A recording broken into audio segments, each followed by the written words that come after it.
père a créé son entreprise, mais au début, il était finisseur à façon. Le travail lui arrivait à mi-parcours d'une paire de chaussures et il la terminait pour une clientèle. Et à un moment donné, il a eu du mal à avoir du travail et il a dit pourquoi pas fabriquer pour moi. Il a fabriqué pour lui et il a vendu ses chaussures. Il faisait ses modèles à lui. Donc avec ma grand-mère, ils se sont mis à devenir fabricants de chaussures. Il a commencé à embaucher des patronniers, des coupeurs, des piqueurs, des monteurs et des finisseurs. Mais on faisait que de la chaussure normale. Et un jour, il a eu la chance d'avoir une cliente qui est venue se faire des chaussures. Cette cliente avait marché avec une canne, avait des difficultés. Il l'a chaussée et il lui a dit, voilà, dis-moi, je verrais bien vous faire une petite modification sous la semelle pour vous faire ceci, vous faire cela. Elle a dit, pourquoi pas. Et il s'est trouvé que cette dame-là, une dame qui était très exubérante, est revenue 15 jours ou 3 semaines après, toute heureuse, dire à mon père, regardez, regardez, regardez. Ben, mon père dit, oui, je vous vois. Il dit, vous voyez pas? Ben, il dit, non, je marche en canne. Et on a démarré comme ça à faire de la chaussure pied sensible.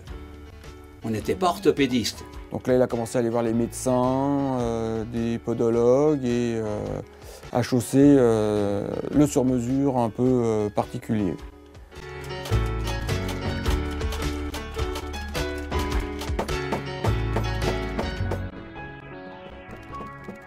À l'école, j'ai appris les machines et c'est surtout les ouvriers de mon père qui m'ont formé au travail des machines. Parce que c'est pas dans une école qu'on apprend vraiment à travailler. On a les bases et c'est tout. Gilbert, il faut aller chercher la pièce. Gilbert, il faut aller chercher. Et il y a un patronnier qui a dit à mon père, il dit non, il faudrait l'envoyer à l'école de la chaussure. Il y en a une à Romans. Et je suis parti comme ça, 2 ans à Romans. J'ai commencé à aller à l'école de la chaussure à Paris. Et donc là, j'ai appris à fabriquer les chaussures, à les dessiner, à faire pas mal de choses. Et en complément de cette formation d'école qui est très, je dirais, où on apprend plein de petites choses, mais où on n'apprend pas vraiment le cœur de métier, le savoir-faire, le savoir-être, comment se comporter devant un client. Je me suis formé avec mon père et mon grand-père sur le tas. Et mon fils, quand il a pris son affaire, qu'il a monté son affaire, il l'a baptisé Lomain. Cherchez pourquoi. Il a un fils qui s'appelle Romain. Et il a une femme qui s'appelle Laurence. Pour moi, c'est magique tous les jours. Je fais le même métier que lui. Plus c'est du cuir, c'est vivant, donc ça me fait super plaisir. Après mon BTS, je travaillerai ici pendant 5 ans. Il y aura 3 ans de passation de pouvoir. Et ensuite, mon père m'aidera pendant encore quelques années pour gérer. Et petit à petit, c'est lui qui va inculquer ses idées, son envie, son développement. Et l'entreprise doit évoluer, donc va évoluer avec lui. J'ai travaillé avec mon grand-père et mon père, et avec ma mère, avec ma tante, ma grand-mère, demain mon fils.